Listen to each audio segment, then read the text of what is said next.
welcome back.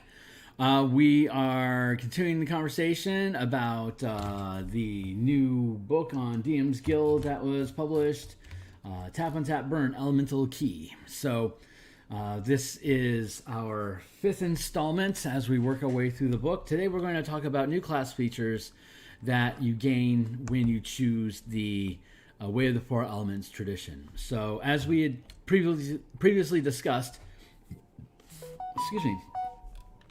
one of the shortfalls of the Way of the Four Elements is that the only thing you gain when you take this subclass is, according to the Player's Handbook, rules as written, up to, at 17th level, a cantrip and 4 spells from level 1 to 5. So you get to pick 4 of them, though you have 5 spell levels to which to pick, and there's only 16 of them in total. So we discussed about expanding the spell list options. We talked about scaling separately from the spell points, separately from the class features that you attain at 3, 6, 11, 17. Hello, Happy New Year. Happy to have you. And we also talked about how you gain preparation instead of learning spells. So out of the box, using Elemental Key, your Way of the Four Elements is going to get a lot more flexibility and a lot more bang for its buck as a subclass than what the rules as written in Wizards of the Coast provides. But beyond that, we also add a number of additional class features. As we discussed before, Rangers, Artificers, Paladins, on top of having all their class features, and on top of having half-casting progression, roughly 40 spell levels worth of casting per day, and on top of having a list of 50 spells, they also gain a new feature every time they gain a new subclass, one every tier.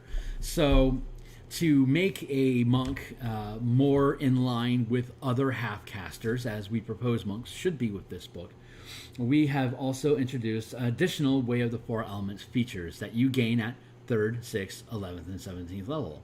So I'm going to run through those real quick just so I can point out what they are and how they impact the game. So right off the cuff, these are things that you can choose. Obviously, everything in this book are variant features. All of them can be added or subtracted. For the most part, they all operate independently. You can choose to use them or not. So it's assumed that you're going to use all of them, but you're welcome to scale back if you want to limit yourself, but it's not recommended. So starting at level 3, Elemental Smite. Again, the monk is being framed a lot around how the paladin operates, but it's certainly not competing with the paladin. As it reads, starting at 3rd level, when you hit a creature with an unarmed or melee weapon attack, you can burn key up to your max key limit to deal additional damage equal to the total result rolled for a number of martial arts dice equal to the key burned this way. The additional damage can be of any elemental type, damage type devoted to the key burned. And then take a look at the elemental damage table. Now, looking at the monk off the cuff, we know that the monk does not do significant damage with its martial arts die. So D4, D6, D8, eventually D10. So gaining this class feature at 3rd level and burning a key for an additional D4 elemental damage is not impressive. And that's true, it's not. Unfortunately, if we're scaling this to be similar to other classes, I didn't want to make Elemental Strike a key feature, a set feature for the monk, period. It's not Paladin. Paladin, no matter what Paladin you are, you have Smite. There's going to be other monk variations that we provide, and not all of them are going to have some sort of a Smite feature. So this is not competing against Paladin. It shouldn't be scaling like a Paladin. But there's a lot more interesting things we can do with this class at higher levels that we'll look at here in a minute. And honestly, with this scaling progression, spending key to deal additional elemental damage similar to Smite doesn't get really desirable until 9th level when we gain access to 3 key. So you'd be able to spend 3D, well, according to this, it's 3D6 damage, and by 11th level, it's 3D8 damage, and then, of course, if you crit, you double it. So that actually becomes compelling. By the time you get to 17th level, when you're using a D10, 5d10 damage, critting up to 10d10 damage of elemental damage, that is pretty compelling. But there's better things to do at 17th level than gain a Smite feature. So the decision was made, since you're gaining cantrips, you're gaining prepared spells, and you're gaining a ton of spells to prepare from at 3rd level, the best place, the dump space for elemental key is 3rd level, and you'll see it scale over time. Maybe if you find yourself fighting a creature that has a vulnerability that you can tap into, then it becomes intelligent to be able to use that elemental damage, because you're going to be basically double critting against it since it'd be vulnerable. But yes, it is understood, admittedly, at 3rd level, even at 6th level. By the time you get to 9th level, this becomes a good feature. But there's other cool stuff we're going to be doing at those levels.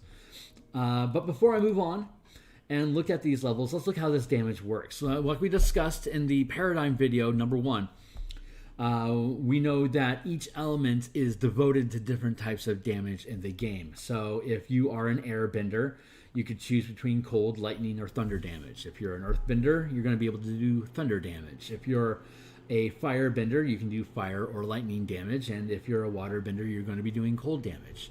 And if you're using the 5-color magic paradigm, if you are using blue mana, then it'd be cold or thunder damage. If you're using red mana, it would be fire, lightning, or thunder damage. And if you're using green mana, it would be cold or thunder damage. So and as we discussed in the last session, when you're actually manipulating ki, when you're devoting your ki to different elements, if you want to deal fire damage, then you would take a point of fire ki and you would burn it to deal that smite damage. If you are, say, a high enough level to deal more than 1 point of ki damage at a time, you could choose, let's say you've got your 5th level, let's have some fire, some water, and some air ki in here. And let's be drastic. Let's say you're 9th level, and you now have the ability to burn 3 ki on an ability. And say you're 11th level. Well, here you're 10th level, so that would be 3d6 damage that you would be dealing. And let's say that when you use Elemental Smite, you choose 1 ki of different elements. To be able to do the damage, you only need to use, just like when you're casting a spell, if you want to cast a fire spell, you only need to use 1 fire mana, and then the rest can just be filled in with whatever it is that you're using as a dump stat. So if you want to deal fire damage, all you need is 1 ki, and you can deal 3d6 worth of fire damage. But if you would rather, you could do 1d6 of fire damage, 1d6 of cold damage, and then 1d6 of thunder damage. Or you could do with both the, since you got 1 point each, let's see, you could literally use 1 point of air and 1 point of water to do 2d6 of cold damage, and then use your fire to do 1d6 of fire damage. Honestly, it's easier if you just pick one of the elements and have all your ki devoted to upping that damage, but there may be some fringe cases or interesting circumstances where you may want to diversify the damage that you're doing, and this allows you the flexibility to do that. So it's pretty straightforward. And again, if you're using the elemental paradigm, then you got the 4 elements to choose between. And if you're using the 5-color magic paradigm instead, you get the 3 colors to choose between. So moving on to the 6th level key feature that you gain, Elemental Grace. Beginning at 6th level, when you finish a short rest or a long rest, you can choose 1 type of elemental damage from cold, fire, lightning, or thunder. You are now resistant to that damage type. Pretty straightforward. You can choose a new type of element damage whenever you finish a short or long rest, or if you choose to burn 2 ki as a bonus action to do so. Now, you don't have to burn 2 fire ki to become resistant to fire damage or thunder damage or lightning damage, or it doesn't matter. You just burn 2 ki. Just like if you're using elemental ki and you want to stun someone, the point, the whatever element the ki is devoted to, it doesn't matter. It's just a generic feature. So if it meant that you had to devote it to a specific color, you don't have to. Now, I'm sorry.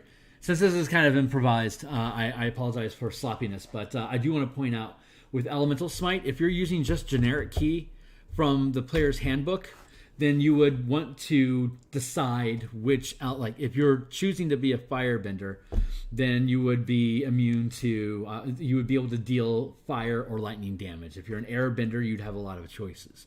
If you're an earthbender, you would automatically be doing earth damage. If you're built so that you're an avatar and you can deal all of them, the best strategy is to decide that when you finish a short or a long rest. It's not specifically pointed out here because even if you aren't using elemental ki, you could still devote your ki to elements specifically for elemental smite. So I'm just going to use generic ki. So if I want to cast fireball, I could have, if I'm not actually using elemental, these elements don't matter at all. They're just convenient pips for me to fill in 1, 2, 3 mana to cast fireball. And since I don't care if it's what the actual element is to cast spells, then this is largely just flavor text. But if I am using elemental ki, if I'm using elemental smite, then even though I'm using generic ki, I could choose to have water ki or fire ki to dictate what type of damage I'm dealing with my smite specifically. So the DM can dictate how deeply down the rabbit hole you want to go with devoting ki, depending on if you choose to use the elemental smite class feature or not. So elemental grace, you spend 2 ki of any color, you choose an element of your choice, and then you have resistance to that. At 11th level, you gain Irresistible Elements, and this is when you finish a short or a long rest. You can choose one type of damage, cold, fire, lightning, or thunder, and your class features and disciplines ignore resistance to damage of the chosen type. Creatures that are immune to the chosen damage type are instead resistant to your class feature and disciplines that deal that type of damage. So when you finish a long rest, if you want to have fire damage be irresistible, then resistance is ignored and immune becomes only resisted. And if you want to change which element is irresistible, then you either do so when you finish a short or a long rest, creatures that are immune to disciplines and deal that type of damage. As a bonus action, you can burn 3 ki and choose a new type of damage. This damage can be of any elemental type devoted to the ki burned. See the elemental damage table above.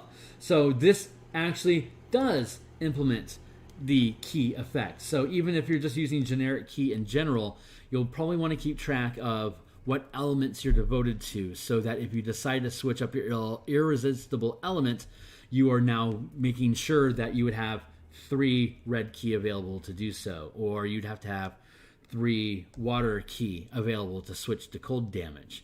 And if you just happen to have, say, 3 ki left, let's say you have 6 ki left and you have 2 of each type, and you chose thunder damage to be your irresistible element, you would have to finish a short rest to regain all of your ki, change your devotion so that you'd be able to have at least 3 fire damage to then burn, so that you could change your irresistible element to become ki damage, to be fire damage.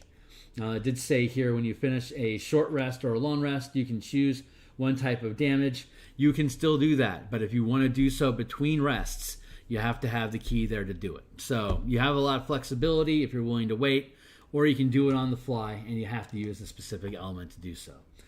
Irresistible Elements is a strong effect, so it has a stronger cost than just the elemental grace feature. Let's see. Last feature that you gain, level 17, Elemental Avatar.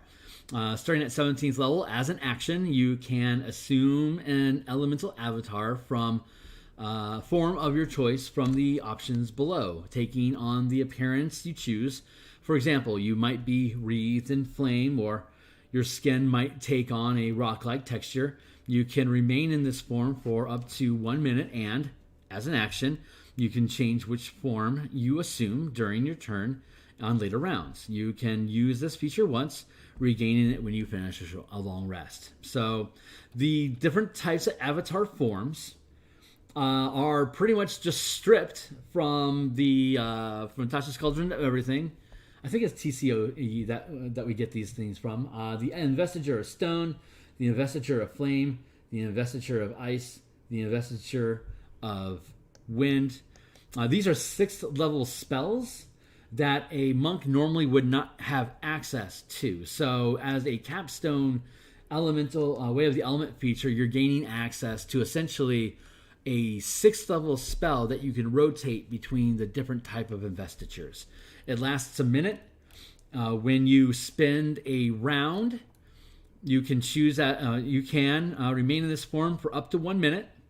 And as an action, you can change which form you assume during your turn on later rounds. And you can use this feature once, regain it when you finish a long rest. So you could start off as an avatar of flame, and then say you want to switch to being an avatar of stone. You would then have to spend your action to take on that form. Then you would have all these features available to you. And of course, you would be able to use all your different key features and abilities that would allow you to take advantage of this as well, which will be discussed later on as well. So this is an extra punch that you get. Normally, you don't get any class features like this when you take the Way of the Four Elements. All you would get, according to the player's handbook, are 4 spells. You get 4 spells over the course of 17 levels. That's all the player's handbook thought you deserved for doing this. But like I said, we're rebuilding this to be a half-casting class, similar to Ranger, Paladin, and Artificer. So we're giving you more bang for your buck. You're certainly welcome to use these if you want, even if you don't use anything else in the book, and you leave Way of the Four Elements exactly the way it is. You could still add on these features, make all the mana costs generic, and you're able to implement these pages without any other changes, and you can cast aside the rest of the book if you choose. But as you can see, the further down the rabbit hole we go, the more flexibility, the more options, the more things you can do, and you can do them in interesting ways to combine together to create cool effects, to make a monk feel more like I think everyone had hoped that the monk could be. So, like I said, this is just another chunk of the book. When we come back together, we're going to look at the Tap Untap Burn mechanics of the variant rules, how to tap key, combining key, untapping key, locking key, and then sustaining concentration checks. These are all new mechanics that are going to feel familiar if you're already familiar with the core mechanics book, the Tap Untap Burn, Color of Mana, Spell Point variant rules. All these rules have already been out since 2019 in Tap Untap Burn core mechanics. This is just a deeper dive for monks specifically, as well as introducing the 4 elements paradigm as opposed to the 5 color magic paradigm. So if you think that's some cool stuff, check out the other videos that are in the that are going to be in the playlist here once this is uploaded.